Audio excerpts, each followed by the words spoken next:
Salut et bienvenue sur Cybermatic pour un nouveau tuto. Cette fois-ci, on va sur Excel et je te montre comment on fait un diagramme Pareto. Je vais pas aller dans le détail. Un diagramme Pareto, c'est globalement une méthode d'analyse qui représente de manière graphique le fait qu'une majorité de nos effets sont générés par une minorité de problèmes. Je t'envoie dans la description de la vidéo un lien Wikipédia si tu veux savoir ce que c'est, si tu ne sais pas ce qu'est une analyse Pareto. Pour faire ça sur Excel, c'est très simple. On va passer par un tableau de croisée dynamique et une petite option de calcul qui est directement intégrée pour pouvoir générer ce fameux graphique. On passe à la pratique. Nous voici sur Microsoft Excel avec une table de données, donc une table de vente, dans laquelle on a plusieurs éléments, donc des éléments de commande, des dates, clients, vendeurs, les montants dus par pays, etc. Ce qui m'intéresse, c'est, en tout cas dans ce cas-là, ce que je vais vouloir obtenir, c'est savoir quels sont les clients qui me font le plus de commandes et dans quelle proportion ils touchent mon résultat. Donc en fait, on va faire un Pareto de nos clients par rapport aux ventes. Pour ça, donc là on est déjà sous forme de tableau. Si t'es pas sous forme de tableau, je t'invite à t'y mettre. Ça facilitera toujours le traitement après de ton tableau croisé dynamique. Donc tu te mets tes données en forme de tableau et tu insères un tableau croisé dynamique. On va le laisser avec ce nom-là et on va le mettre en page 2. On arrive sur cette fenêtre-là. Et en fait, ce qui nous intéresse, c'est d'avoir les clients. Donc là, quand je rajoute mes clients en ligne, ça me met l'ensemble de mes clients. Et si je mets le total dû, ici, j'ai la somme du total dû par personne. Si je fais un tri par valeur,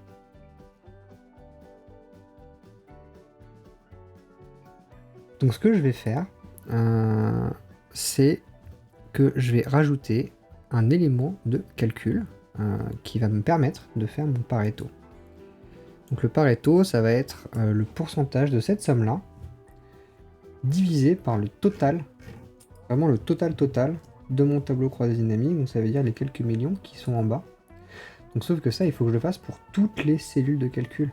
Donc vu qu'il y en a 19 000, on va pas s'amuser à le faire sur 19 000 lignes, on va directement créer un calcul dans le tableau croisé dynamique qui va me permettre d'obtenir ce pourcentage pour toutes les lignes. Pour faire ça, l'étape c'est de... Donc on peut mettre deux fois la même donnée, et là on va faire paramètres des champs de valeurs, et ici on peut afficher les valeurs avec différents modes de calcul. Et par exemple, pourcentage du total général, ici nous donne le pourcentage de ce chiffre-là par rapport à mon chiffre qui est tout en bas de mon tableau croisé dynamique. Donc c'est déjà bien, mais c'est pas encore suffisant pour faire un Pareto. Pour faire un Pareto, je vais encore rajouter, voilà, pour te montrer que c'est calculatoire et que c'est indépendant. C'est juste un champ qui se calcule avec lui-même. Tu vas sur ton paramètre des champs de valeurs, tu fais afficher les valeurs, et là, on va aller chercher le pourcentage cumulé dans. Et dans pourcentage cumulé dans, on va aller chercher la caractéristique qui fait la synthèse. Celle qui fait la synthèse, là, c'est mon client. En gros, tu mets toujours ce que tu as mis en ligne dans ton champ de base. Tu fais OK. Et là, tu vois que plutôt qu'avoir 0,80, 0,70, 0,77, ça cumule au fur et à mesure les valeurs que tu as enregistrées. Et c'est ça un diagramme Pareto. C'est ça un diagramme Pareto. Et en gros, ça permet de voir que le chiffre est réalisé à 80%. On va descendre encore un petit peu. Voilà.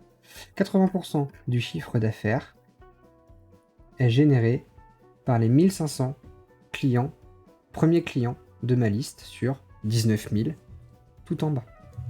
Donc là, comme ça, c'est pas très parlant. Du coup, on va quand même se faire un petit graphique, ce sera plus sympa.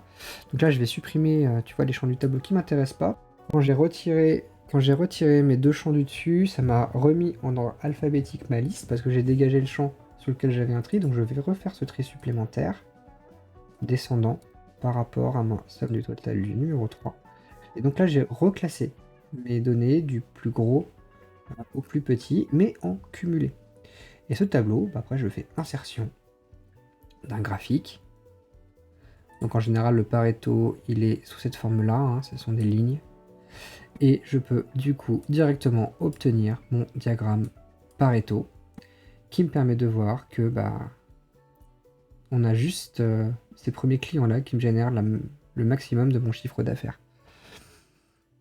Donc voilà, c'est vraiment très efficace, très très rapide, on n'a pas de calcul intermédiaire à faire comme on avait à un moment donné. Le tableau croisé dynamique avec ce moment de référence permet d'obtenir directement un diagramme de Pareto et puis de passer à une exploitation. Donc là, dans le cas présent, on a des clients par rapport à un chiffre d'affaires. Ça veut dire que je vais potentiellement, moi, vouloir créer une campagne de publicité pour ces clients qui me rapportent un maximum de mon chiffre d'affaires et je ne vais pas forcément me concentrer sur les autres. Ça peut être pareil pour un diagramme de panne, des pannes machines qui se répètent, ça peut être pareil pour une analyse commerciale, pour une analyse qualité, sécurité, pour tout service en fait, le Pareto s'adapte. Donc là on a fait la première partie du travail, la plus difficile parce qu'elle est très calculatoire pour obtenir le pourcentage cumulé. Maintenant, on va également rajouter donc les barres de chaque catégorie pour pouvoir détacher ce qu'on appelle des têtes de Pareto, donc qui sont les barres les plus élevées. Pour ça, je vais d'abord le faire sur cette base de calcul, mais vous allez voir que c'est pas très parlant, parce qu'en fait, on a beaucoup trop de données pour dégager des têtes de Pareto. Donc pour ça, on va rajouter la somme du total dû dans les valeurs du tableau croisé dynamique. Comme ça. On la met bien en haut, hein. Donc le pourcentage doit forcément, hein, si vous regardez ici, le pourcentage est en premier, il faut qu'on le mette en deuxième position. Pour ça, on va dans les valeurs, en bas, et on inverse les deux. De manière à avoir nos valeurs en premier, nos pourcentages en deuxième. Donc on a ce tableau-là qui n'est graphiquement pas ce qu'on souhaite retrouver. Donc on va devoir le modifier. Pour ça, on va dans Création, modifier le type de graphique. Donc là, on a tous les types de graphiques qui s'affichent, et nous, on va faire un graphique combiné.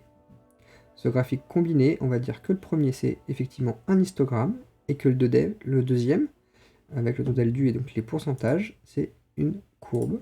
Et par contre, on va bien l'afficher en axe secondaire. Le fait de le mettre en axe secondaire va nous permettre d'avoir en bleu les bâtons de tête de Pareto, et en rouge la courbe des pourcentages cumulés, comme ceci. On va changer de base de calcul. Pourquoi? Parce que là, on a des milliers de données, ce qui fait qu'en fait, on ne voit pas, hein, les bâtons de Pareto, en tout cas pas sur ce visuel. Donc pour ça, on va juste modifier, on va passer de client à pays pour avoir une répartition différente. Donc là, mon client, je le sors de l'axe d'origine et je vais y mettre les pays.